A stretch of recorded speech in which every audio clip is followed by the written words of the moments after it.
Hello friends, welcome back all of Eunice Pharma. तो आप सभी कैसे हो? आई होप कि आप सभी ठीक ही होंगे। तो आज यह हमारा मार्केटिंग यूनिट नंबर फर्स्ट का लास्ट लेक्चर होने जा रहा है। मीन से इसके पहले हम लोगों ने फार्मास्यूटिकल मार्केटिंग देखा था। तो मैं अगर सिलेबस से आपको इंट्रो करा दूँ तो ये रहा हमारा सिलेबस, और ये यूनिट नंबर सेकंड का आज last sorry friends, unit number first का आज लास्ट लेक्चर होने वाला है। जैसे कि इससे पहले जितने भी लेक्चर थे ऑलरेडी चैनल पर अपलोड हो गए। अगर आप सभी को देखना है तो डिस्क्रिप्शन बॉक्स में प्लेलिस्ट को चेकआउट कर सकते हो। आज हम लोग कवर करेंगे market segmentation and targeting, consumer profile, motivation and prescribing habit of the physician, patient choice of physician and retail pharmacist, analysing the market, role of market research. तो यह वीडियो बहुत ही इंपॉर्टेंट होने वाली, क्योंकि इस वीडियो में content बहुत ही ज़्यादा आप सभी को मिलने वाला है। और यहाँ तक क्वेश्चन भी पुटअप किया जाता है, डायरेक्ट 10 मार्क्स का, 7 मार्क्स का, 2 मार्क्स का। ठीक है, तो वीडियो के लास्ट तक हमें रहना है। और देखो यहाँ पे क्या है, सबसे पहले हम बात करेंगे मार्केट सेगमेंटेशन का। तो मार्केट सेगमेंट जैसे कि जब आप class 9th 10th 11th 12th में जब मैथ पढ़ते होंगे तो आप लाइन सेगमेंटेशन जरूर पढ़े होंगे। तो लाइन सेगमेंटेशन हमारा क्या होता था, ये कोई जब लाइन बनी होती थी और लाइन को जब हम लोग क्या है बीच बीच में काट काट के छोटा कर लेते थे, तो जब छोटा करके टुकड़ा टुकड़ा उसका हो जाता था ना, तो वो लाइन सेगमेंटेशन हो जाता था। तो हमें यहाँ पे पढ़ना है मार्केट सेगमेंटेशन। कहीं ना कहीं से अगर दोनों को कंपेयर किया जाए तो हमें क्या करना है, मार्केट को भी छोटे छोटे टुकड़े को करना है। जो बड़ी मार्केट होती है, एक बड़ी मार्केट होती है, फिर बड़ी मार्केट से कहीं गांव वाली मार्केट में जाओगे उससे छोटा होगा। तो बड़ी मार्केट को जब कट करके एक छोटी सी मार्केट बनाई जाती है, उन्हें मार्केट सेगमेंटेशन बोलते हैं। अब देखो आपको एग्जाम में लिखना क्या होता है, market segmentation is the process of dividing broad market into smaller group of consumer. अब देखो जो ब्रॉड मार्केट होती है, जब उन्हें छोटे मतलब ग्रुप में डिवाइड करते हैं, मार्केट का छोटा ग्रुप में जब हम डिवाइड करते हैं तो उन्हें हम बोलते हैं market segmentation. Who have similar need और characteristics of the patient who need particular medication और ट्रीटमेंट।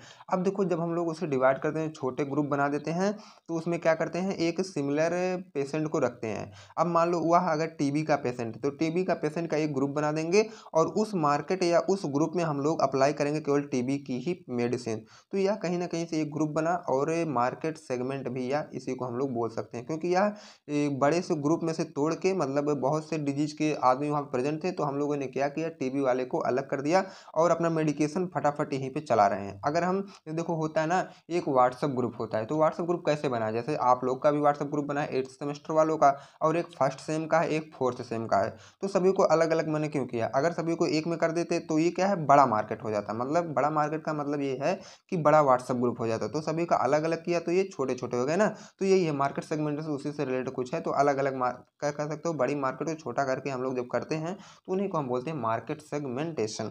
अब बात करते हैं इसके कुछ क्राइटेरिया होती है। क्राइटेरिया फॉर मार्केट सेगमेंटेशन, हम लोग क्राइटेरिया भी देख लेते हैं। सबसे पहला हमारा आता है डेमोग्राफिक। तो देखो डेमोग्राफी में क्या होता है, ये पॉपुलेशन से रिलेटेड होता है, मतलब पीपुल या पॉपुलेशन। इसमें हम बात करेंगे एज की, जेंडर की, इनकम की, ऑक्यूपेशन की, एजुकेशन की, और सभी होते हैं। अगर हम इसमें एग्जांपल देखें तो चिल्ड्रन कप सिर्फ फॉर किड्स। अब देखो ये जो बच्चों का, मतलब ये जो बच्चों का सिरप होता है ना, तो वही तो है चिल्ड्रन कप सिर्फ फॉर किड्स। जो बच्चों वाला सिरप आता है वो बच्चों के लिए ही होता है। अब देखो जियोग्राफिक क्या होता है, here market divide into groups on the basis of location such as. या इसमें क्या है, ज्योग्राफिक में हमारी जो मार्केट डिवाइड होती है वो कंट्री के बेसिस पे, सिटीज के बेसिस पे, रीजन और क्लाइमेट के बेसिस पे ही डिवाइड की जाती है। अब हम बात करते हैं साइकोग्राफिक पे, तो on the basis of life style, value, personality, interest के अकॉर्डिंग जब यहाँ डिवाइड की जाती है तो उन्हें हम साइकोग्राफिक बोलते हैं। अब हम देखते हैं बिहेवियरल। ठीक है, तो बिहेवियरल के अकॉर्डिंग क्या होता है, यहाँ पे मार्केट डिवाइड की जाता है बेसिस ऑफ परचेज हिस्ट्री और यूसेज रेट एंड लॉयल्टी। अब देखो मतलब परचेज हिस्ट्री, प्रोडक्ट की परचेज हिस्ट्री क्या है, यूसेज रेट, कस्टमर उसको मतलब किस रेटिंग से उसको यूज कर रहा है, और कस्टमर आपके प्रोडक्ट के वो मतलब दौरान कितना वह लॉयल है। ठीक है, यह भी हम पढ़ लेते हैं अपने बिहेवियरल में।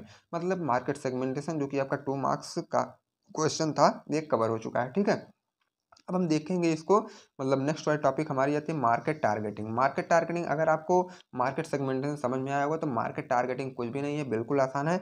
मार्केट टारगेटिंग हमें क्या है ना, आफ्टर सेगमेंटेशन, सेगमेंटेशन के बाद market targeting is the process of selecting specific group of customer to focus on them. अब देखो सेगमेंटेशन में हम लोग क्या किया, स्पेसिफिक ग्रुप ऑफ कस्टमर को सेलेक्ट किया, अब हमें उसी पे फोकस करना है, तो इसको हम बोलते हैं मार्केट टारगेटिंग। ठीक है, अब हम नेक्स्ट देख लेते हैं। तो नेक्स्ट हमारा क्या है, क्राइटेरिया इसकी भी होती है, ठीक है। क्राइटेरिया फॉर मार्केट टारगेटिंग, जैसे कि हमारा पहला जो क्राइटेरिया होता है वो है मार्केट साइज। मार्केट साइज में हमें क्या करना था, check the total market size in term of patient, patient के अकॉर्डिंग हमें टोटल मार्केट साइज को चेक कर लेना होता है। और सेकंड आपका है ग्रोथ पोटेंशियल। ग्रोथ पोटेंशियल में हमारा है evaluate the future growth prospect of market segmentation, future का क्या प्रोस्पेक्ट है मार्केट सेगमेंटेशन का, उसको हमें चेक कर लेना है। कॉम्पिटिटिव पोजीशन, कंपटीशन आजकल बहुत हमारे मार्केट में, how strong are the competitor in this market segment, उस मार्केट सेगमेंट में जो भी आपके कंपटीटर वह आपसे कितने ज़्यादा मजबूत हैं, इसको भी हमें चेक कर लेना है। Profitability, analyse the potential profitability of market segment, अब आपको एनालाइज करना है पोटेंशियल प्रॉफिटेबिलिटी को आपके उस मार्केट सेगमेंट में। अब हम आगे वाले पॉइंट देते हैं, लास्ट पॉइंट तो एसेसिबिलिटी आती है। एसेसिबिलिटी में हमें क्या पढ़ना होता है, कैन यू इफेक्टिवली रीच, आप क्या है इफेक्टिवली रीच कर पा रहे हैं कि नहीं, and communicate with the target market, और उस टारगेट मार्केट में अच्छे से कम्युनिकेट कर पा रहे हैं कि नहीं, ये हमारा था एसेसिबिलिटी में, और ये था मार्केट टारगेटिंग का क्राइटेरिया। ओके फ्रेंड, तो आई होप आप सभी को समझ में आया होगा। तो आप अगर चैनल पर नए हैं तो चैनल को सब्सक्राइब कर लें ताकि नेक्स्ट वीडियो का इन्फॉर्मेशन सबसे पहले आप तक पहुंचे।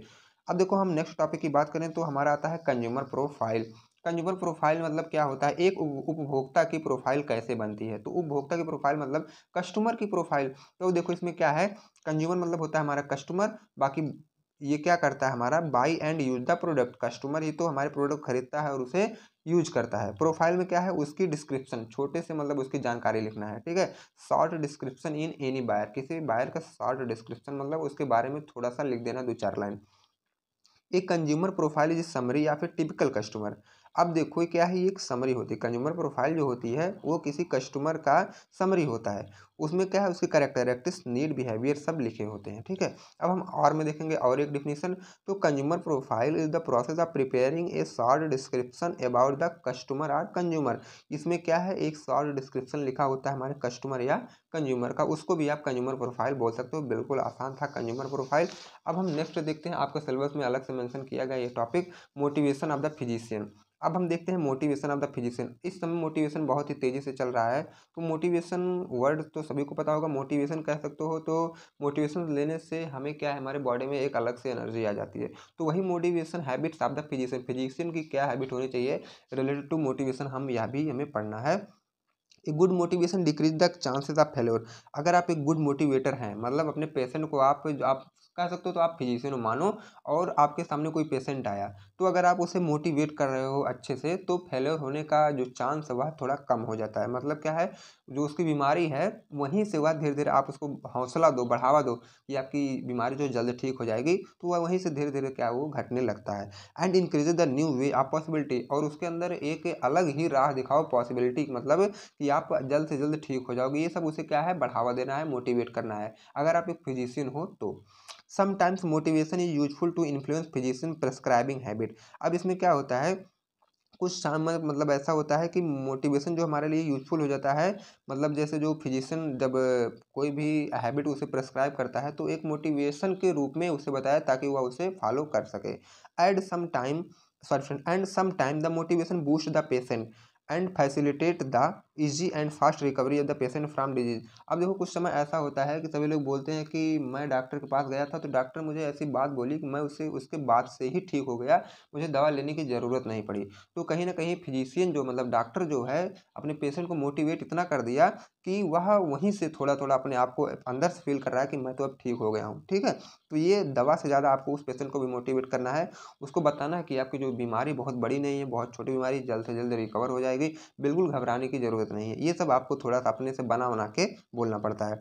Motivation increases the coordination and improve the thinking ability, या फिर पर्सन मोटिवेशन क्या करता है कि किसी भी पर्सन की थिंकिंग एबिलिटी को और कोऑर्डिनेशन को भी सुधार सकता है, ठीक है।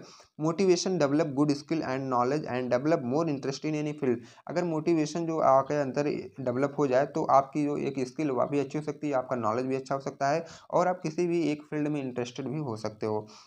In pharmaceutical 3 type of motivation is very important, अगर फार्मास्यूटिकल में देखा जाए तो 3 टाइप के जो ये होते हैं मोटिवेशन बहुत ही इंपॉर्टेंट हो जाते हैं। जैसा कि motivation of sale team, sale team मतलब मार्केटिंग से रिलेटेड, ये भी मोटिवेशन भी जरूरी हो जाता है। Motivation of physician by prescribing, जब आप प्रेस्क्राइब कर रहे होते हो कोई भी दवा, तो फिजिशियन के द्वारा पेशेंट को दी गई motivation. Motivation of patient from early recovery, और फिजिशियन भी एक अपने पेशेंट को देता है कि आप जल्द से जल्द ठीक हो जाएंगे, ठीक है। ये था हमारा 3 टाइप का मोटिवेशन। अब हम बात करेंगे प्रेस्क्राइबिंग habit of the physician.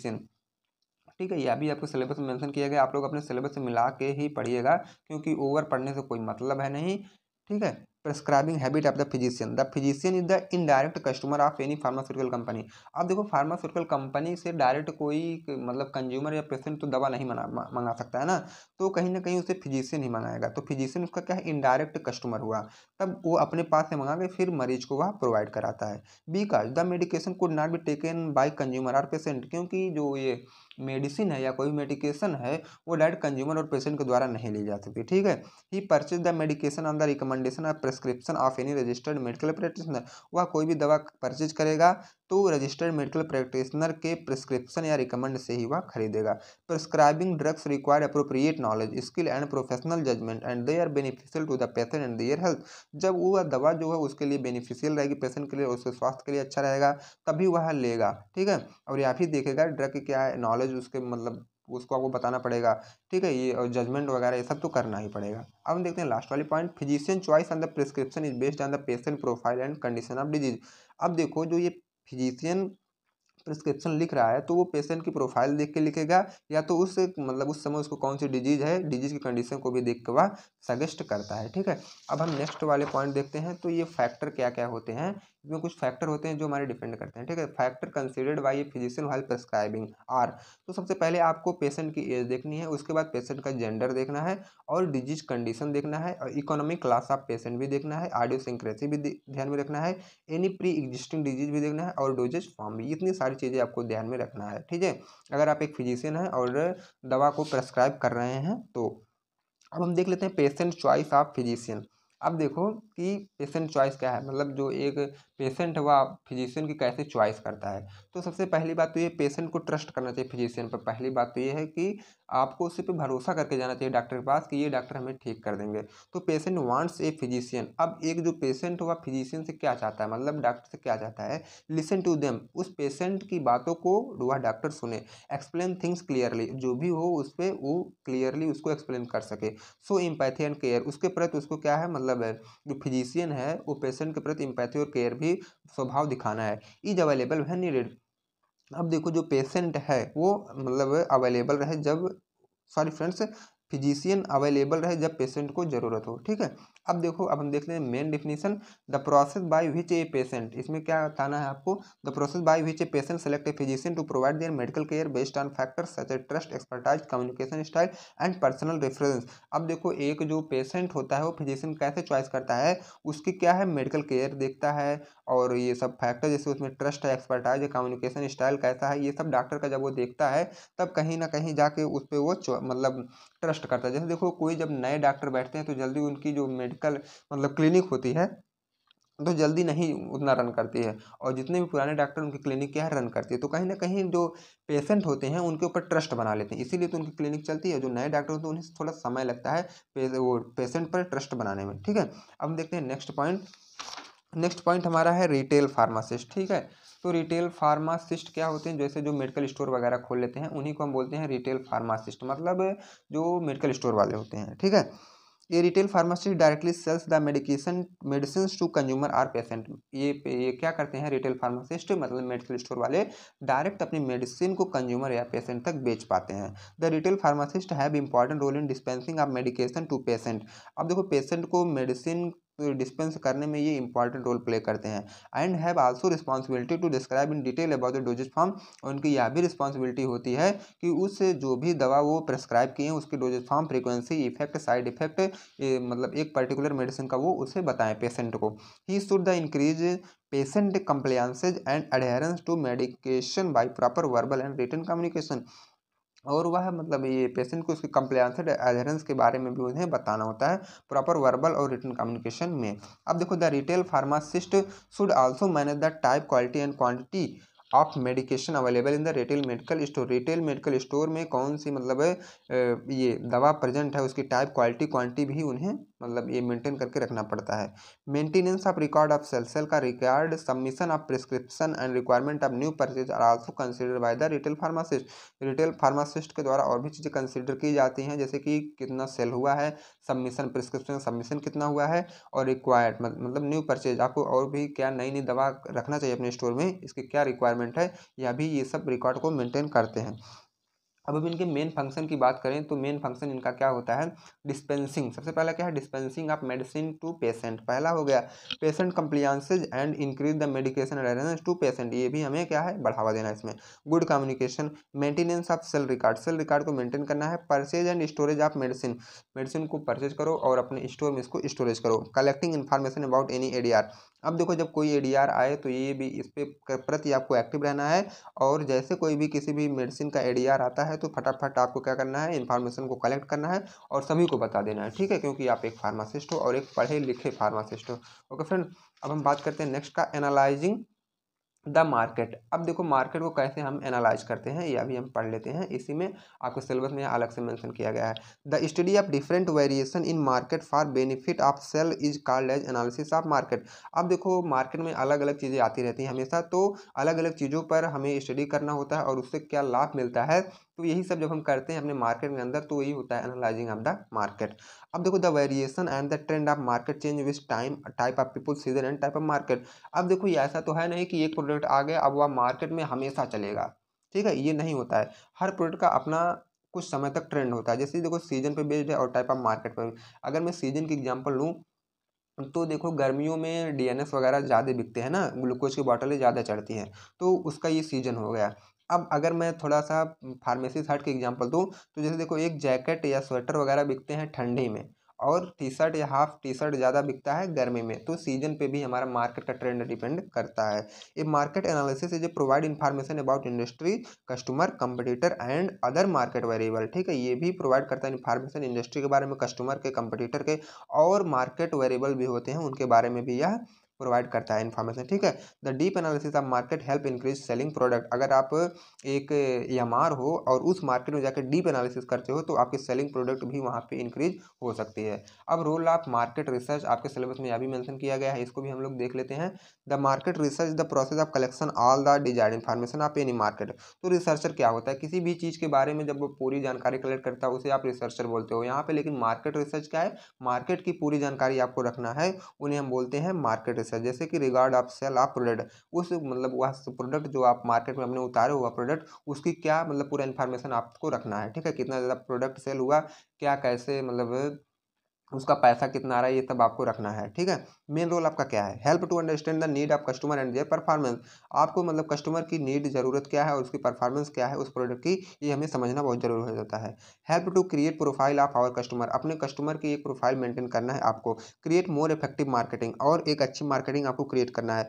Find the best business location, और एक मतलब अच्छा लोकेशन अपने बिजनेस के लिए चुनना है आपको। रिकॉग्नाइज चेंज इन डिमांड, और डिमांड मतलब चेंजिंग कितना हो रहा है इसको आपको रिकॉग्नाइज करना है। न्यू प्रोडक्ट का ऑफर देना है। मॉनिटर द कंपटीटर, और आपके मार्केट में कौन आपका कंपटीटर आ रहा है उसको भी आपको जानना है, मतलब मॉनिटर करना है। Helpful for analysis of market share, यह हेल्पफुल मतलब हेल्पफुल होता है मार्केट शेयर के एनालिसिस में भी, ठीक है। अब यहाँ पे हमारा जो यूनिट नंबर फर्स्ट था मार्केटिंग का वो कंप्लीट हो चुका है। अगर आपको कोई भी डाउट है तो पर्सनली भी आप कांटेक्ट कर सकते हो, या तो आप कमेंट भी कर सकते हो। ओके फ्रेंड, अगर आपको नोट्स चाहिए तो डिस्क्रिप्शन बॉक्स में जाओ, आप टेलीग्राम की लिंक पड़ रही है, वहाँ से ग्रुप को ज्वाइन करो और नोट्स फ्री में डाउनलोड कर लो। ओके फ्रेंड, तो मिलते हैं अब चैप्टर वो यूनिट नंबर सेकंड के साथ। थैंक यू फ्रेंड्स, अगर आप चैनल पर नए हैं तो चैनल को सब्सक्राइब भी कर लें।